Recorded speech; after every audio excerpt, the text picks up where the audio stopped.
All right. So now let me bring on my good friend and longtime friend, Dr. Lewis First. Hello, Dr. First. Amber, how are you? I'm much better looking at you.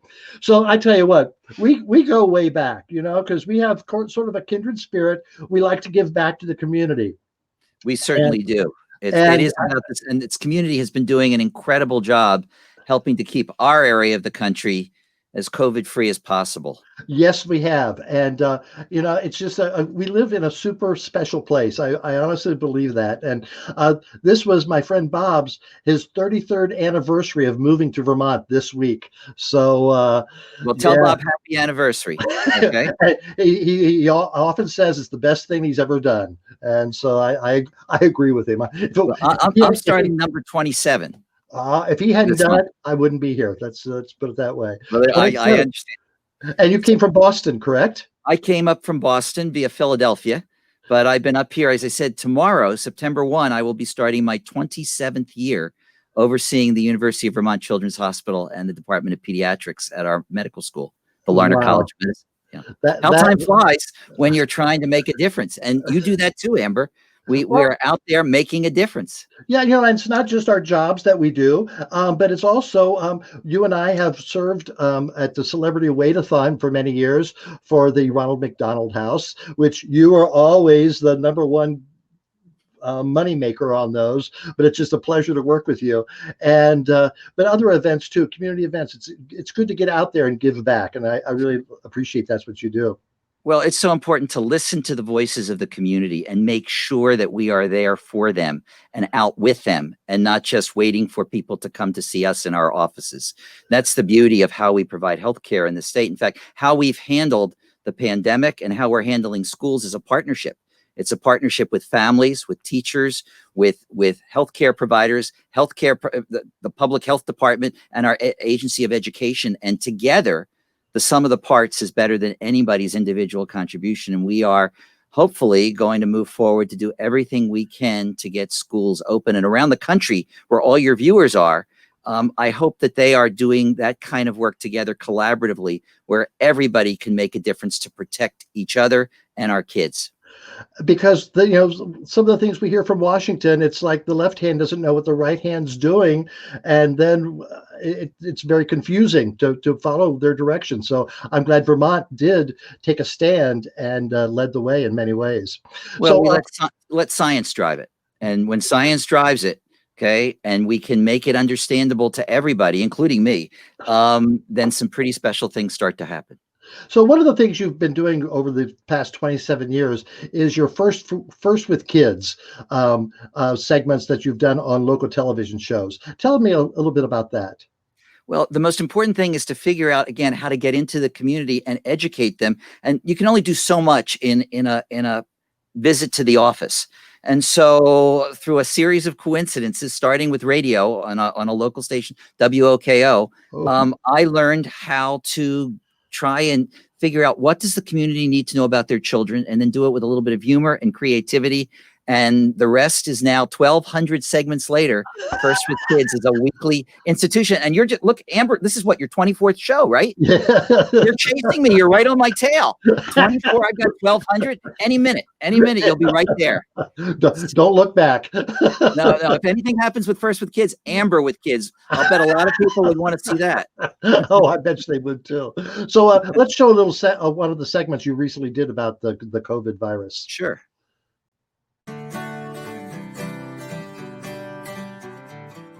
A few weeks ago, I did a segment answering questions from children about the coronavirus. And since then, more questions have come in. So let me try once again to pass the test with some helpful answers to questions and concerns from kids. For example, a lot of children have asked me, why don't we have a pill or medicine to treat the coronavirus like we do for other illnesses? Good question. We know that there are a number of different types of coronavirus, but the one we're dealing with right now, called COVID-19, is brand new, and thus no treatment exists, at least not yet. Be reassured that every day doctors, nurses, and scientists are trying hard to find new medicines to help us get rid of the virus if we get infected. And there are some that may have potential that we're already learning more and more about through ongoing clinical trials.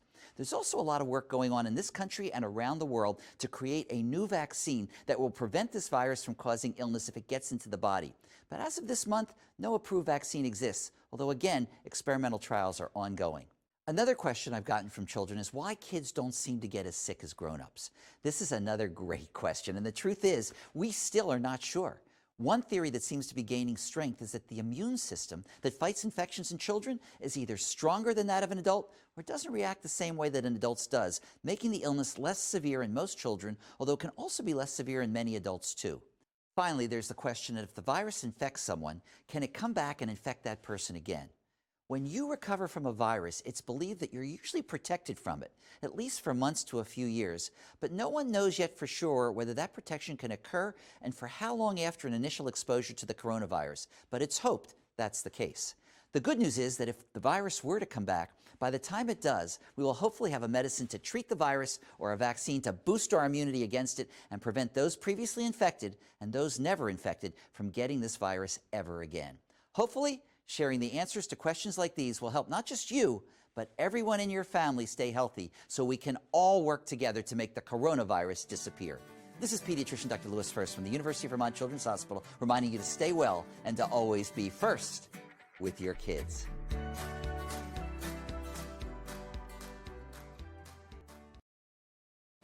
Oh, you have to get that first in there, don't you? I did. That was my stunt double who was sitting for me for that piece. I'm very nervous on camera. Oh, well, that's the only time you're nervous then. So I understand. Yeah. I understand some but of your children have written some riddles.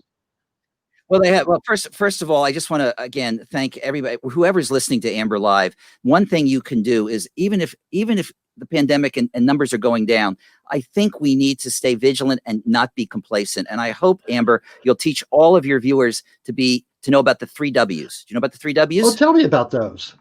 3 W's. First W, wash your hands. Wash. Second W, wear that mask.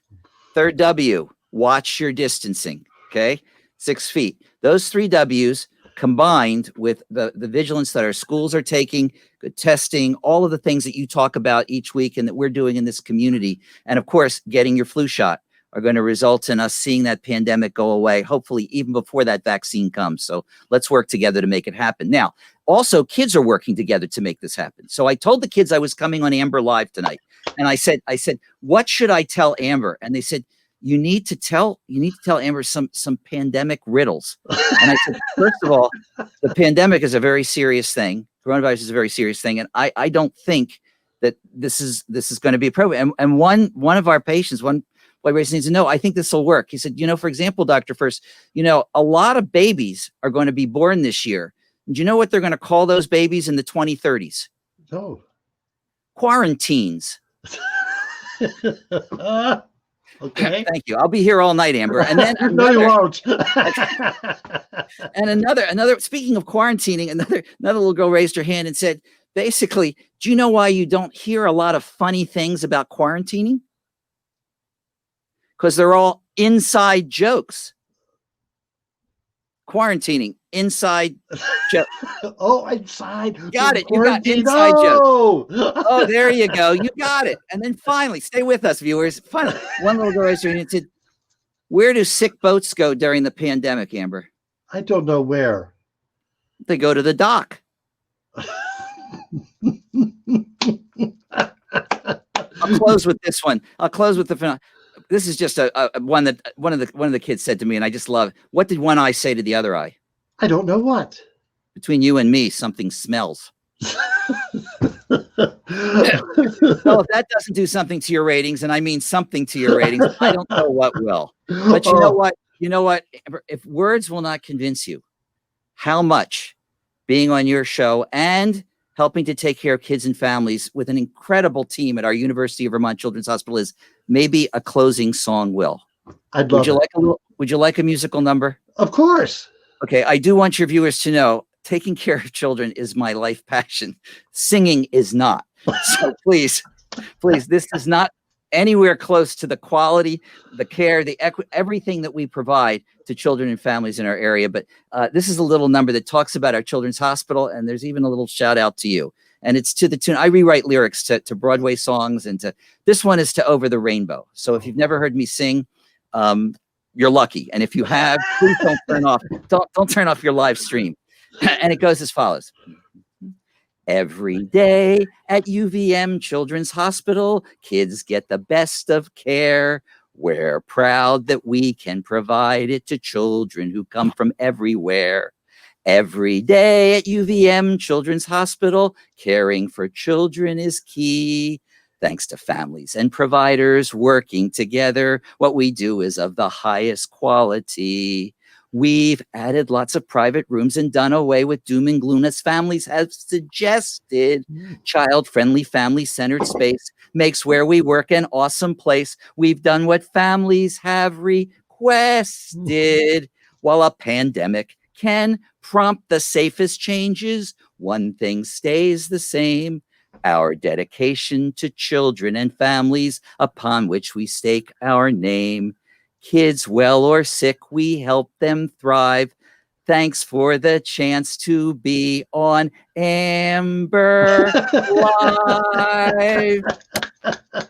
Thank you, Amber, and thanks all your viewers for keeping up those 3 W's, and let's keep this community and all communities healthy. I do have 2 more questions for you. One, oh sure. What do you say to people who aren't wearing masks? I think the most important thing to say, just please do this for our kids. Again, the idea, kids don't necessarily, they're not the big transmitters. If we want kids to be safe in school, if you want your relatives, your friends, your colleagues to be safe, then it's such an easy thing to wear a mask. And if you say, it's not going to affect me, it's going to affect everyone in communities. You see what it's doing in parts of the country where people are not wearing masks. It's so simple, and it's going to protect not just yourself, but everybody around you, and allow our kids to get in school. And I'll just close. Schools are so essential, not just for the academic development of children, but for social, emotional, for equity, Amber, for equity. The kids who can't get into schools right now are suffering. The kids aren't okay. And so wearing that mask is going to help our kids be okay. So do it for the kids if you don't want to do it for yourself. And we're going to get there. And one more question. Sure. Viewer asks that, is there any truth that there's going to be a shortage of flu shots because people are going to try to get them right away? Right there it is. Yes. Yes, Scott, thank you. I have to tell you, there are going to be plenty of flu vaccine, and the best thing we can do is get that on board before the weather gets cold. Flu shots are now coming and being made available in the next couple of weeks. It's the prime time between September and October to do it. It's safe, it's effective, and it will help us, because if people don't get the flu shot and they take up hospital beds and that are not needed, when we need people there, perhaps with the pandemic, perhaps with something else, then let's do the right thing and get ourselves vaccinated against the flu and anything else that we have vaccines for. Thank you very much. Thank you. Thank you for giving me a chance to even share that with groups. I realize not a lot of kids are watching this show, but they can all be part of this. You know, if you're viewing this show, please be part of the solution. Wear your mask, wash your hands, wash your distance. Thank you so much, Dr. First. Oh, thank you, Amber. Oh, you make me smile in a lot of different ways. So do you. All right. Hey, Russell, we forgot to go ahead. Dr. First disappears. Yeah. We would like to take a moment to encourage our viewers to help out the Children's Hospital. And here's a link where you can go if you would like to make a donation and help out the hospital. And I'm sure Dr. First would be happy to tell us what the hospital does.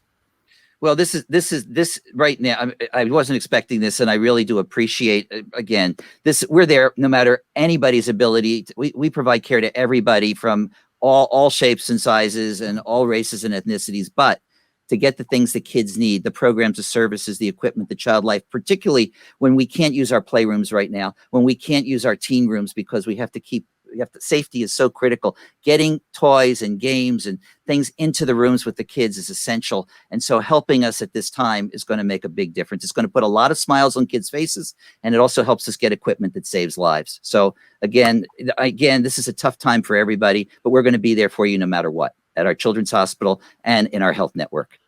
Thank you very much.